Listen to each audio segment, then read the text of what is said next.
নমস্কার বন্ধুরা, আজকে আমরা শীতকালে সকলের ভীষণ প্রিয় পিঠার রেসিপি নিয়ে চলে এসেছি। তাও একদম নতুন ভাবে পিঠাটা বানাবো মুড়ি দিয়ে। তাহলে চলুন দেখে নিই আজকের রেসিপি। দেখুন পিঠাগুলো বানানোর পরে কত সুন্দর হয়েছে দেখতে। এটা দেখে বা খেয়ে কেউ বুঝতেই পারবে না যে কি দিয়ে বানানো। এখন আমি ভেতরটা ভেঙে দেখাচ্ছি। একদম নরম তুলতুলে সফট হয়েছে। এই যে দেখুন কতটা ফুলকো ফুলকো হয়েছে পিঠাগুলো।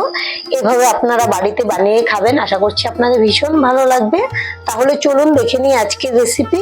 মুড়ির পিঠা বানানোর জন্য প্রথমে আমাদের মুড়ি লাগবে, সেজন্য এখানে আমি 1 বাটি মুড়ি নিয়েছি। এবার একটা মিক্সিং জারে নিয়ে নেব।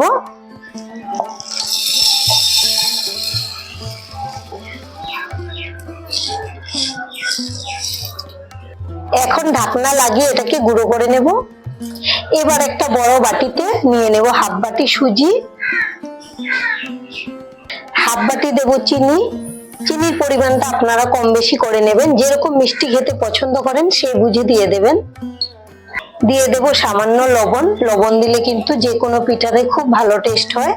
এবার দিয়ে দেব মুড়ির গুঁড়ো।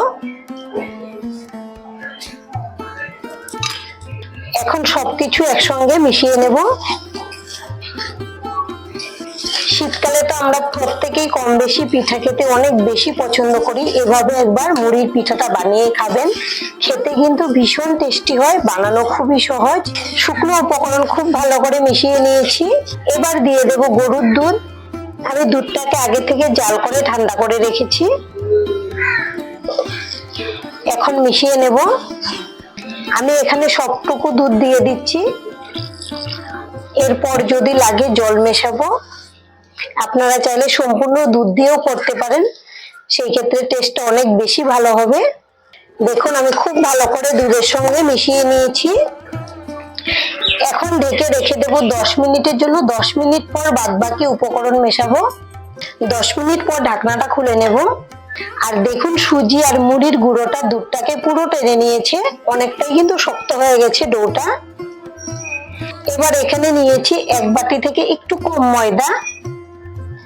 একটা ছাঁকনিতে নিয়ে ময়দাটাকে চেলে নেব। আপনারা যদি মুড়ির পরিমাণটা বেশি নেন সেই ক্ষেত্রে সুজি ময়দা সবকিছুর পরিমাণটাই বাড়িয়ে দেবেন। আর এখানে আমি 5টা এলাচ শিলপাটাতে ভালো করে বেটে নিয়েছি। এই এলাচের গুঁড়োটা দেওয়ার জন্য খুব সুন্দর একটা সেন্ট হবে। এবার আমি অল্প অল্প জল দিয়ে মিশিয়ে নেব। আবারও বলছি, আপনারা চাইলে কিন্তু এখানে পুরো দুধটাই ব্যবহার করতে পারেন। প্রথমে চামচ দিয়ে একটু মিশিয়ে নেব। আপনারা এই পিঠাটা বানিয়ে সপ্তাহ জুড়েও কিন্তু সংরক্ষণ করে রেখে খেতে পারবেন। বাচ্চাদেরকে স্কুলে টিফিনে বা এমনিতে সন্ধ্যের টিফিনে বা সকালে চায়ের সঙ্গে পরিবেশন করতে পারবেন। জলটা আবারও লাগবে, দিয়ে দিচ্ছি। আর অনেক সময় ঘরে চালের গুঁড়ি থাকে না, বাচ্চারা বায়না করে বা বড় মানুষও বায়না করে, অনেক সময় পিঠে খেতে ইচ্ছে করে, তখন কিন্তু আপনারা সুজি মুড়ি আর একটু ময়দা দিয়ে এভাবে পিঠাটা বানিয়ে নিতে পারেন। আমি জলটা অল্প অল্প করে দিয়ে বেটারটা বানিয়ে নেব। আর আপনাদের হাতের কাছে যদি নারকেল থাকে তাহলে একটু নারকেল কুড়ানো দিলে কিন্তু ভীষণ টেস্টি হবে। আমি আজকে নারকেল কুড়ানোটা দেব না। আমি চামচ দিয়ে অল্প বেটারটাকে পাতলা করে নিয়েছি। এখন কিন্তু এর মধ্যে অনেক গুটি আছে বা দলা পেকে আছে, তার জন্য এখানে নিয়েছি হ্যান্ড বিটার। হ্যান্ড বিটার দিয়ে খুব ভালো করে মিশিয়ে নেব, যেন এর মধ্যে একটাও গুটি বা দলা না থাকে। একদম স্মুথ বেটার বানিয়ে নিতে হবে। এবার দেখুন বেটারটা কত স্মুথ হয়েছে। খুব ভালো করে ফেটিয়ে নেওয়ার পরে কিন্তু এরকম হয়েছে। এখন আমি বেটারের ঘনত্বটা দেখাবো। একটা হাতা দিয়ে দেখাচ্ছি, তাহলে বুঝতে সুবিধা হবে। এই যে দেখুন এরকম ভারী থাকবে, খুব বেশি পাতলা হলে কিন্তু হবে না, এরকম মিডিয়াম রাখতে হবে। এবার পিঠাগুলো ভাজার জন্য গ্যাসে একটা কড়াই বসিয়ে দিয়েছি। এবার দিয়ে দেবো সাদা তেল। আর এখানে নিয়েছি একটা ছোট্ট স্টিলের থালা। তেলের সঙ্গে আমি থালাটাকেও ভালো করে গরম করে নেব। থালার তেলটাকে মিডিয়াম গরম করে নিয়েছি। এখন আমি থালাটাকে তুলে নিচ্ছি। আর অল্প একটু তেল কিন্তু রয়ে গেছে থালাতে, তেলটা থাকলেই ভালো হবে। এখন আমি বেটার নিয়েছি, দিয়ে দেবো থালাতে। আপনারা পিঠার সাইজটা ছোট বড় করে নিতে পারেন। যদি বড় করে বানাতে চান সেই ক্ষেত্রে একটু বড় থালা নিয়ে নেবেন। এখন আমি খুব হালকাভাবে তেলের মধ্যে ছেড়ে দিচ্ছি। এবার আমি উপর থেকে এভাবে একটু তেল দিয়ে দেব, আর অল্প হওয়ার পরে দেখবেন থালা থেকে আপনাতেই পিঠাটা ছেড়ে উপরে ভেসে উঠেছে। এভাবে যদি থালাতে দেওয়া যায় প্রত্যেকটা পিঠা হবে একই মাপের, মানে দেখতে একদম সাইজটা খুব সুন্দর হবে, সেজন্য আর কিছুই না। কিন্তু এখন আমি এভাবে একটু নাড়িয়ে দেব। এই যে দেখুন থালা থেকে কিন্তু উঠে আসছে।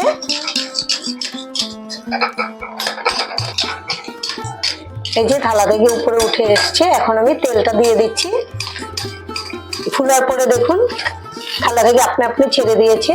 এখন উল্টে দিলাম। এভাবে আমি উল্টে পাল্টে সুন্দর একটা কালার আসা পর্যন্ত ভেজে নেব। আর আমাদের আজকের রেসিপিটা দেখে যদি আপনাদের ভালো লাগে একটা লাইক অবশ্যই দিয়ে দেবেন। আপনাদের একটা লাইক আমাদেরকে অনেক উৎসাহ দেয় নতুন নতুন ভিডিও বানাতে।